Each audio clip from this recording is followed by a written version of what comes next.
Welcome, folks. This is Brian Harris with the Independent Black Voters on Facebook.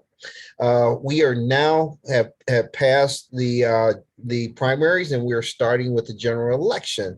And we've started to interview many of the candidates that were fortunate to make it here. I wanted to first introduce Richard Harvey, part of the Independent Black Voters. How you doing, Richard? Hello, Brian. Yeah. And then I want to introduce Councilwoman Pamela Goynes-Brown. Welcome and congratulations on your primary win. Thank you, and thank you for having me here. I'm excited to be with you guys today. Great. Well, as I said, we are now in the general election. We want to get to know candidates. We actually endorse Republicans, Democrats, nonpartisans in the general election because we want the best against the best. And in North Las Vegas is dear to my heart. I may not live there, but I spend a lot of time there. So we wanted to know a little bit more about your vision, who you are, your vision, where do you see things happening, why you believe you're the best candidate to lead North Las Vegas and make history as the first Black female to be a mayor of North Las Vegas, of Nevada, period. Right. Well, as stated, my name is Pamela Goynes-Brown. I've been a resident of the city of North Las Vegas. My family moved here in 1964. So this is home, minus me going off to college and living in Las Vegas for a few years, because you did not see the growth that you see now in North Las Vegas when I moved back to North Las Vegas over almost 20 years ago. And I moved back for two reasons. Number one, my mom was ill, and I was going through some family things myself. And so I just wanted to be close to home. And so I moved back about 3 minutes from where my parents currently live now, just so that I can be close to them and help my mother out with my father and vice versa. And so it's just a good fit and a good move for me to come back home. And then she helped me with my two boys at the time. So it was just a great fit.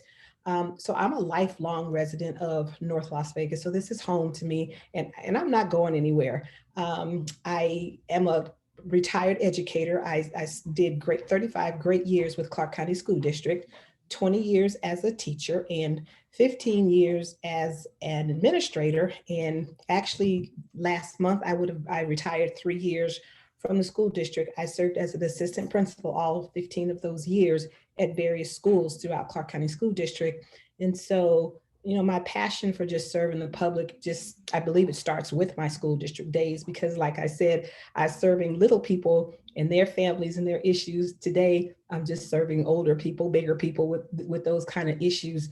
And just, I've been on the North Las Vegas Council since 2011, just out of a passion for serving the public. And I just think that's what I was born to do. It just gives me joy just to solve problems. I love to solve problems, just to listen to my constituents' concerns, take them in, and then see how we can come together with, to solve those problems. We may not always agree on everything, but at the end of the day, it's about what's best for people, what's best for the community. Politics is local. It starts with our communities, and we are building communities one brick at a time here in North Las Vegas. There's tremendous growth that is happening now, and that's just going to continue to get better and better and better. We have a council who works really, really well together. We've put together an amazing vision, and one of the reasons I want to be mayor is just because I want to see that vision come to fruition. We spent a lot of time on it, a lot of effort putting it together. And it's positive, it's tremendous growth in public safety, in economic development, our veteran community, our educational community, just to thrive together to build cohesive neighborhoods, beautiful parks, keep our neighborhoods safe, keep our streets clean. And so there's just a big umbrella of things that I want to get accomplished, and I want that done under my leadership. You're muted still. Thank you. Great. And that's good because, again, your family is known for North Las Vegas. You've been there. You have a legacy, which is important because if you have a family legacy, you have a vested interest in your community of making sure it grows and prospers. one of the great things, or one of the things about North Las Vegas that maybe some people don't know, it is the only minority majority city in the state of Nevada. Is that correct? We were the only minority majority. I think Las Vegas has passed us just recently, we found out. So we're the second largest minority majority municipality in the state now. We used to Okay. be first. So I like being first in things. So we'll take a close second. Okay. See, I learned something new when I talk to people too. Yes. And that's great because we are a melting pot of people. And it is very important that the cities, as they grow, look like the community that they serve. Yes. There is growth that is coming in North Las Vegas. And one of the things, people talk diversity, they talk about everybody having a seat at the table. They talk about many of the buzzwords that sound good. As the growth goes, in your opinion, how do we make sure that all people of other of color, of backgrounds actually grow with the city and have the opportunities to be economically mobile when they come to things that are associated with the city as we build? How do we make sure that the people are building look like the community they serve? How do we make sure that the government that you build looks like the people that we serve? And how do we make sure that our cities make sure that the people who are in the city grow and prosper as it does? Oh, absolutely. It starts with the seat at the table, first of all. In North Las Vegas, like, we are a very diverse community. I represent Ward 2, which used to be predominantly predominantly African American. And I'm going to have to use that buzzword because it is diverse right now. And it just kind of opened my eyes a little bit that it is not predominantly African American like it used to be in years past. The blueprint is changing, and not just in Ward 2, but all across North Las Vegas. And we know that we are majority Hispanic in the city of North Las Vegas. And so that's not concentrated in one particular area as you would think. It's a large Hispanic area in Ward 1. However, it is just not as much, but it's spread all throughout the 4 wards in North Las Vegas. And so, like I said, it starts with a seat at the table. One thing that we have put to put in place is our small business connector, which I think is going to be very, very, very profitable for the diversity that we have here. My main goal is that we focus on, number one, the small business entrepreneur person, or that person that just has that dream. Minority businesses, whether they're startups or already owned, and a lot of those would be our African American business owners or those small business owners.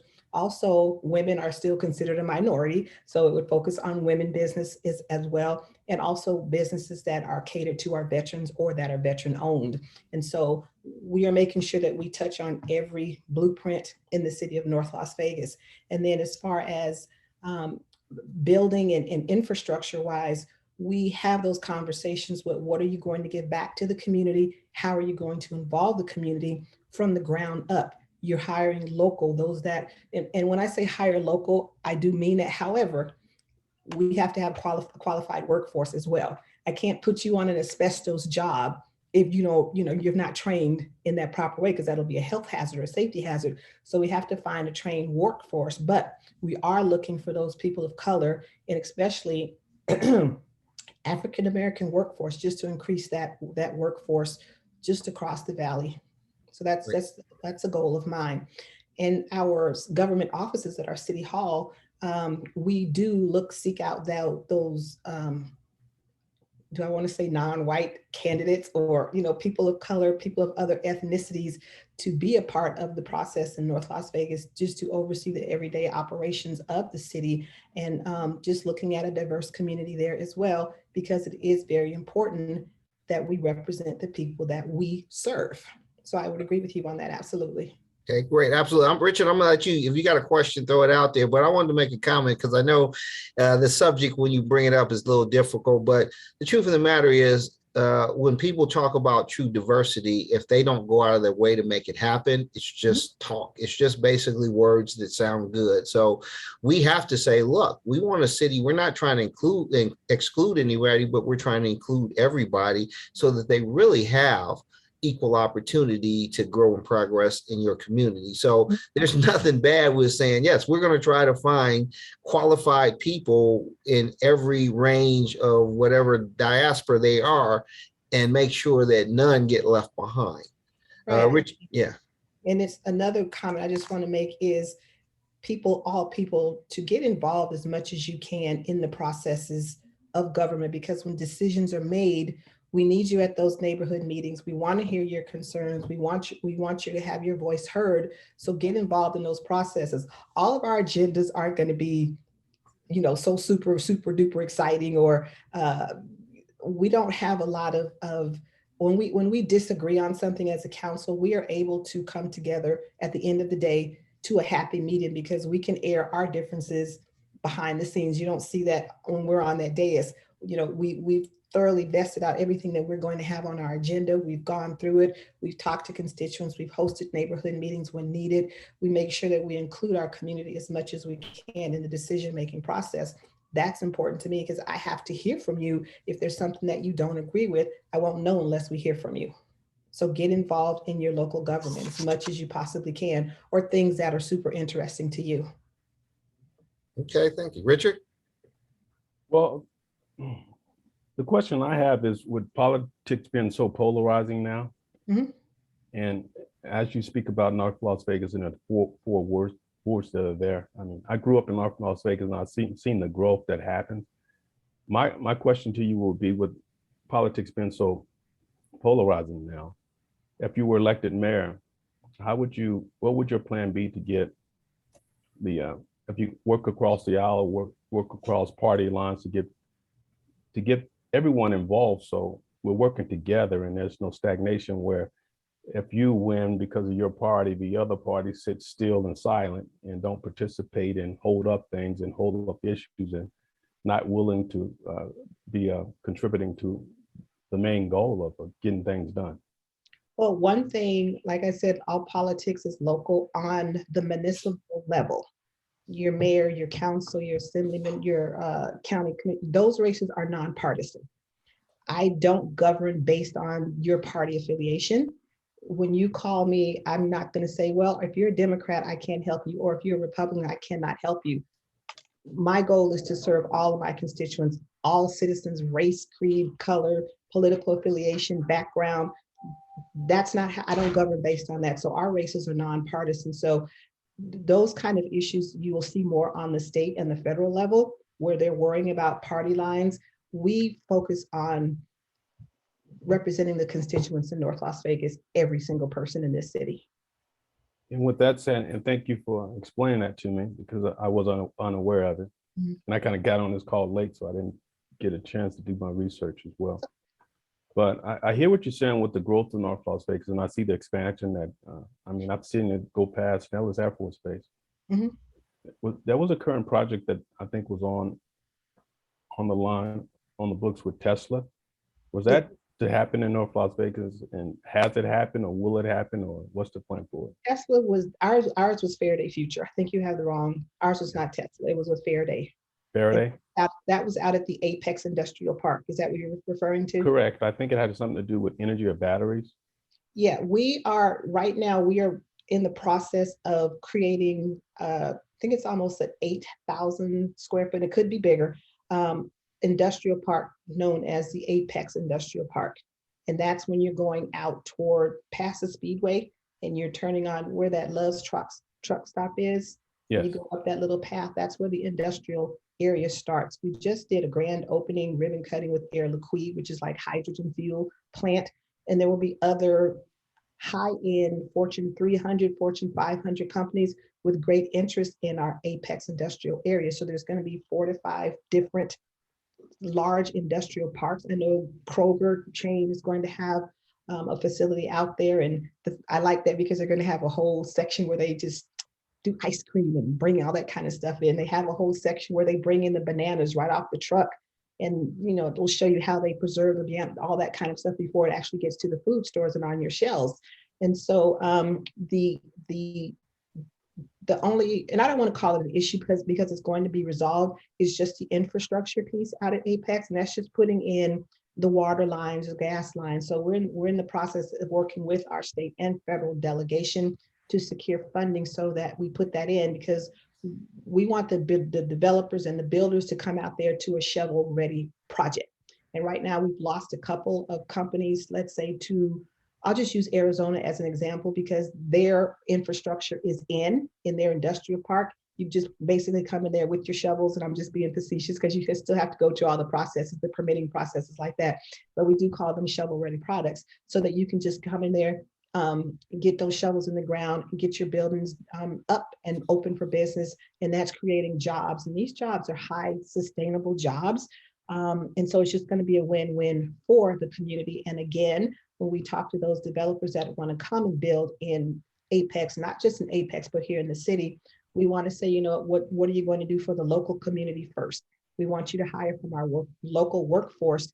Then you can branch out, and we want you to hire local on those construction jobs.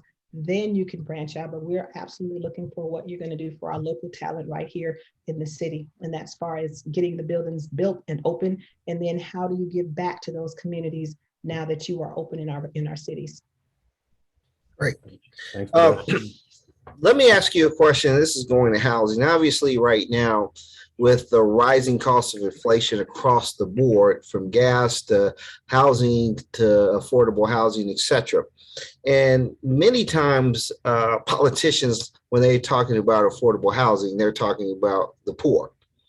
But many people from the middle class are trying to remain middle class and be able to purchase homes at a reasonable rate.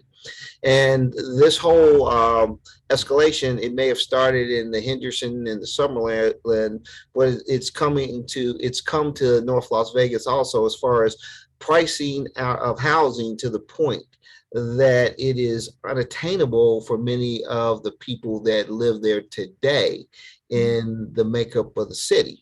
Now, some of the cities have now started to fight back with requirements that they have the HOAs that are making it requirements that you live in the HOA.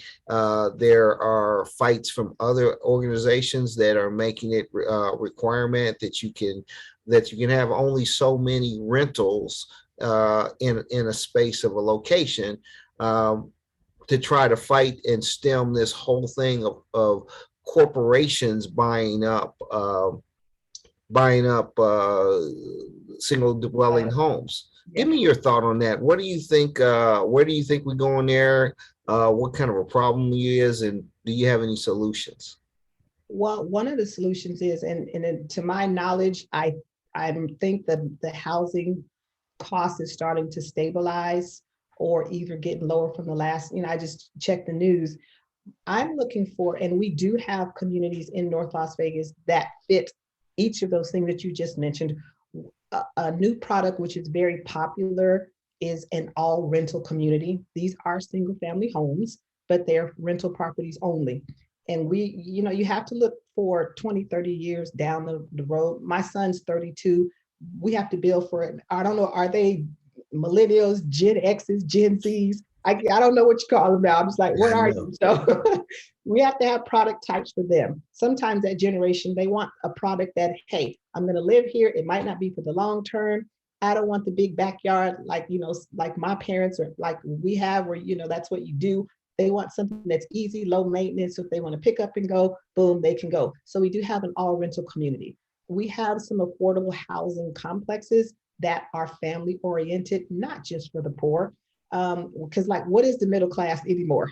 Can we even define what middle class is? Then you're going to have high-end homes as well. So you have to have a mixture of product types for every type of buyer that's out there, whether you're looking for an affordable product. And we do have communities now that said that we can build a house, a decent sized home, and it won't be priced over $250,000 or $300,000 at the most. That today's standard is considered affordable. So we do have a community that says that they're going to do that. So And that's just one thing that we have to hold their feet to the fire, because they say they can produce this product. We want to make sure that that happens. And then whether it's a multifamily complex or a single family complex, townhouses and condos, haven't heard a lot about those lately, but there are product types here that we are building that mirror that, but it still is a rental community, but it's like an all-inclusive type product where if I just want to come out on my walk in my hallway, I have a little grocery store inside, I have a gym inside, I have all of those amenities right in my complex. So I really don't even need to leave to go out and do anything like that. So we're just creating various price points from, you know, the median income all the way up to the high-end home, down to what is called an affordable home, whatever that clear definition of affordable is. And then we have to include our senior population as well to build a product for them for, you know, if that's where they want to go and be very social or non-social, we have that product type here as well in North Las Vegas. Great. So we'll stay on this theme and then go over, but I want to thank you again for being open and honest and answering the questions and such.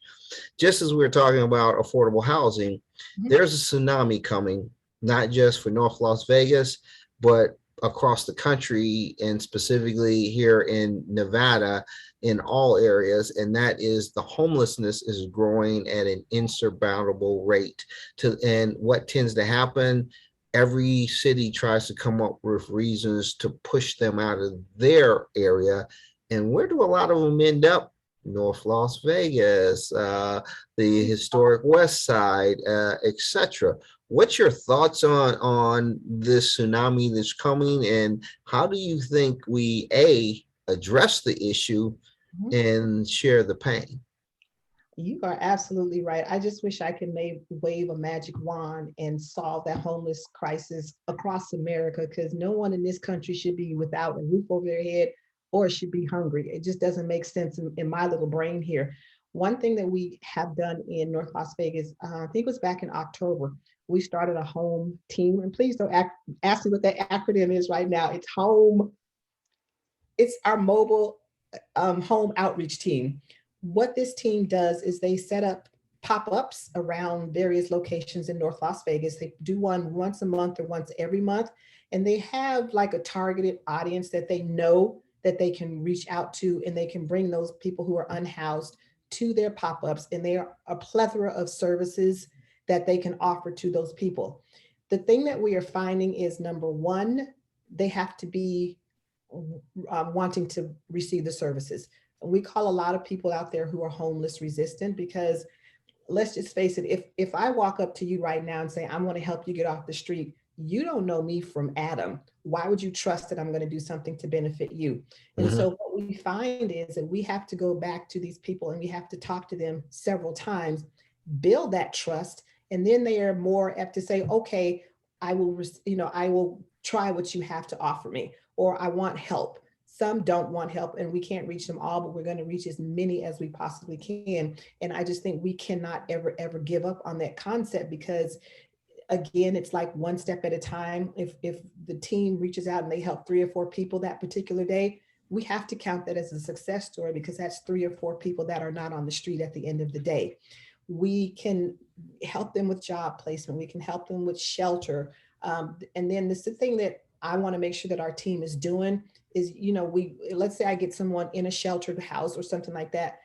Do we just forget about them? I want to have some kind of system that we are tracking these people more than 6 months, maybe a year or 2 down the road, to see if they stayed on path, they've completed things that they need to complete, or did they fall off the bandwagon, and where are they? And maybe they just need another push to get back on their feet again. Because just because you get somebody in housing, or you get them a job, you get them off the street, I want to make sure that they stay off the street and that they're back in society being productive citizens.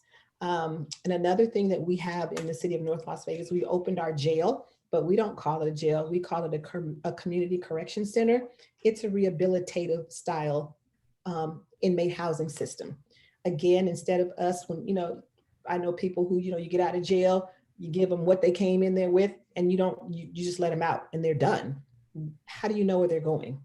A lot of them may end up on the street homeless. So our task is to get them rehabilitated. If it's a drug treatment program, great. If it's a substance abuse program, if they need help with finding a job, if they need help with, getting in contact with their family, or they need a home, we want to help our inmates with that, so that we love to see them coming in the doors, but we don't want to come back. Once we release them, we want them to be productive citizens, and we want them to not return. And one last thing that we've also found out, we have a very large veteran population here in North Las Vegas.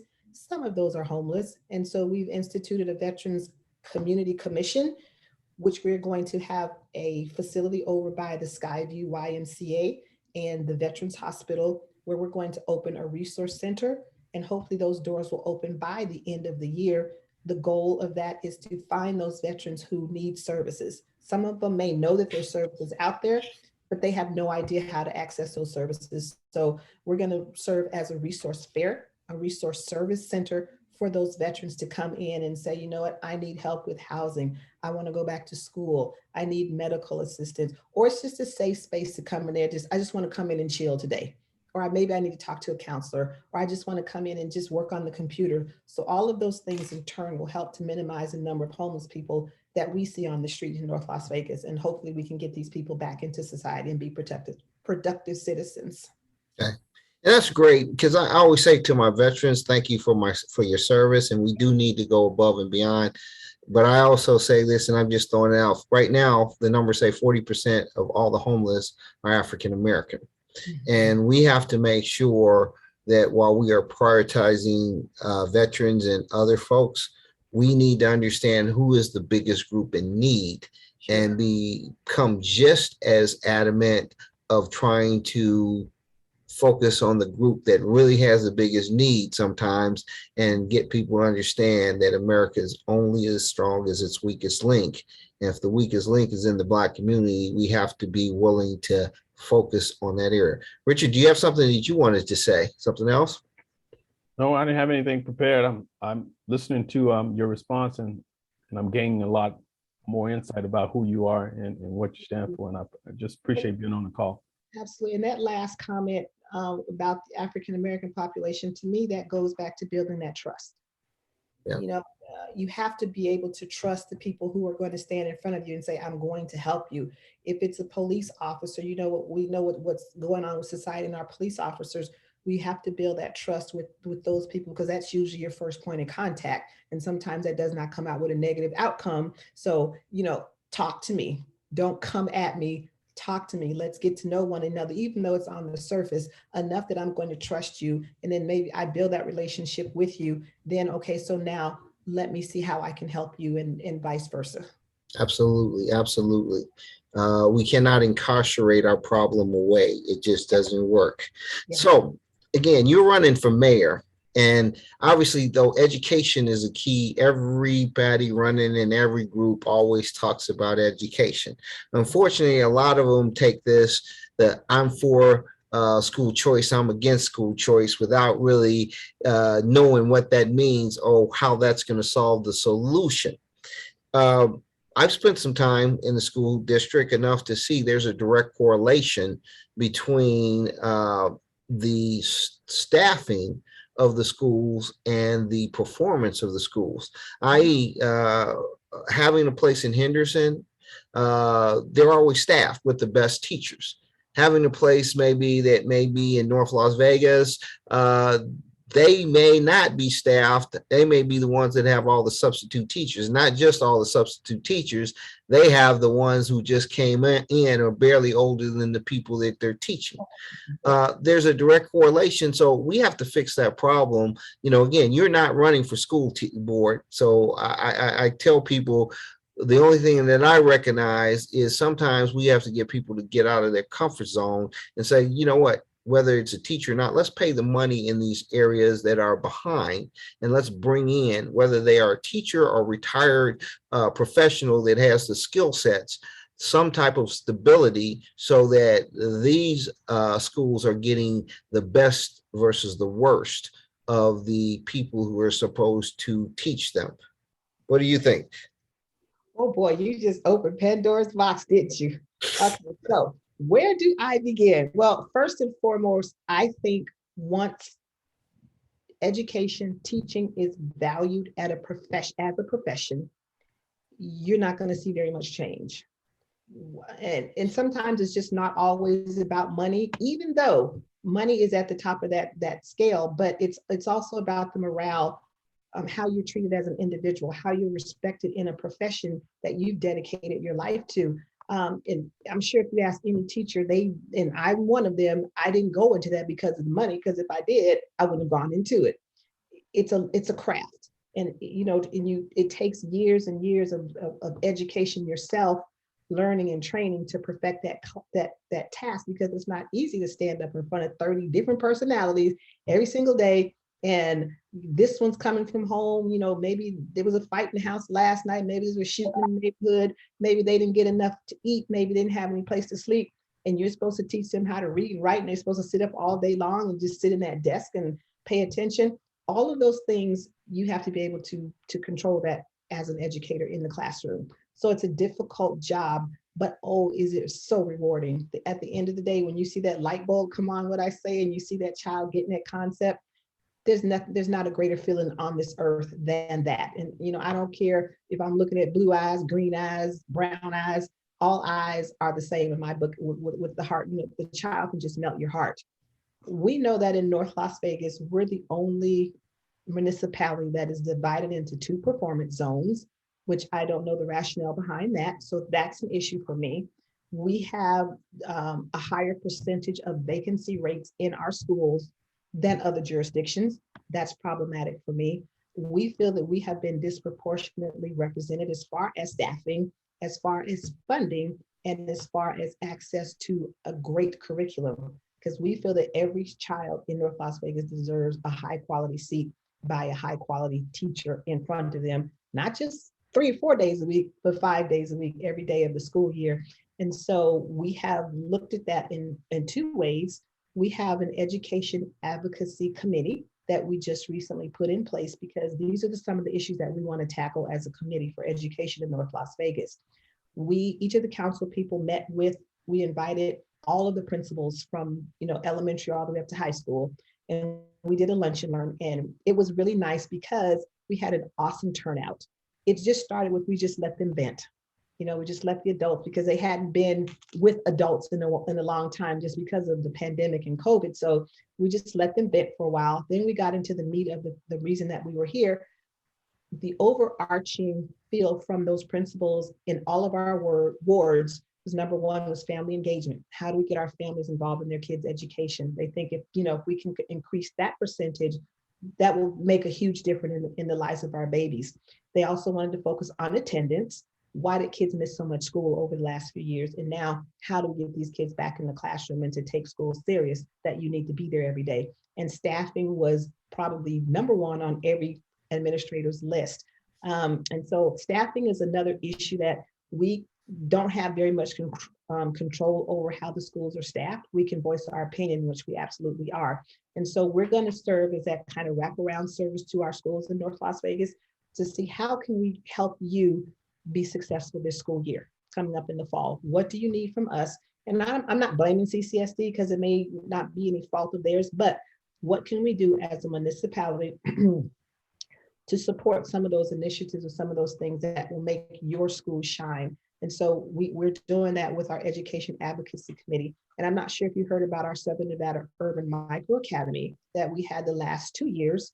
That came out of the result of the pandemic, but because it was so successful, we carried it over for a second year, because parents were looking for a choice to how to educate their kids.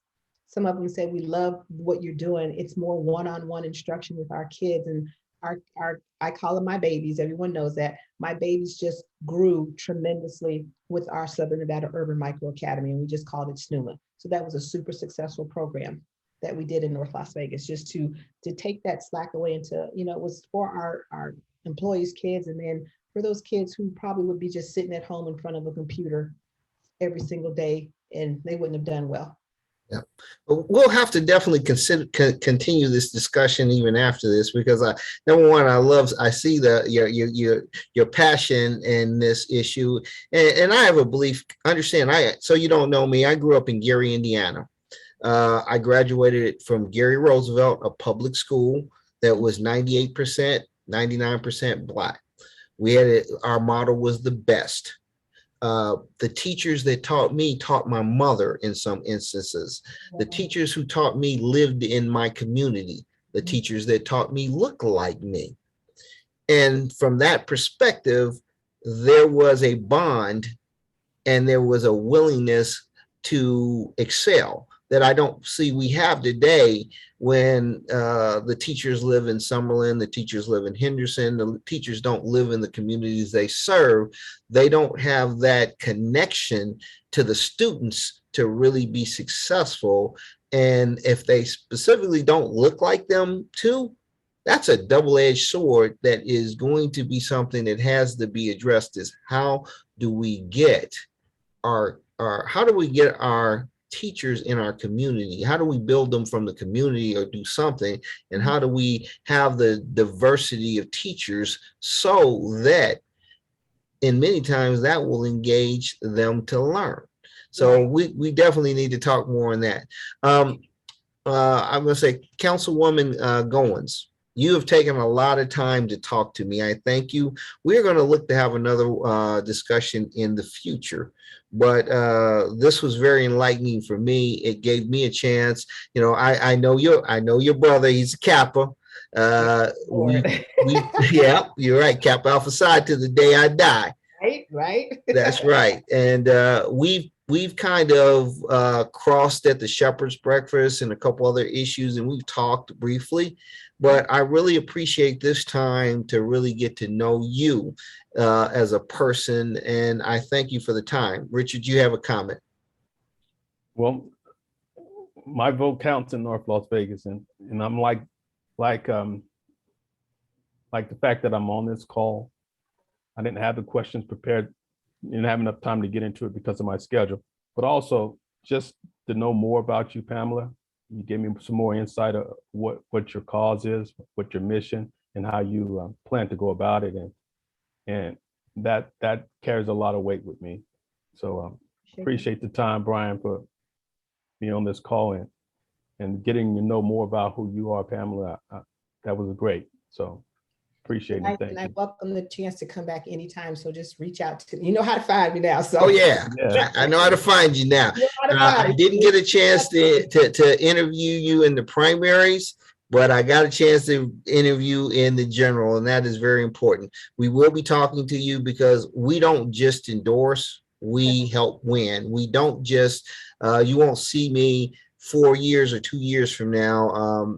As you know, I'm in the Shepherd's Breakfast almost every week. I try to work to enlighten our people on what is good for all, no matter where you are. So we thank you. We're going to let you finish off by telling everybody again who you are, what you are running for, and why you should be the person to lead this city.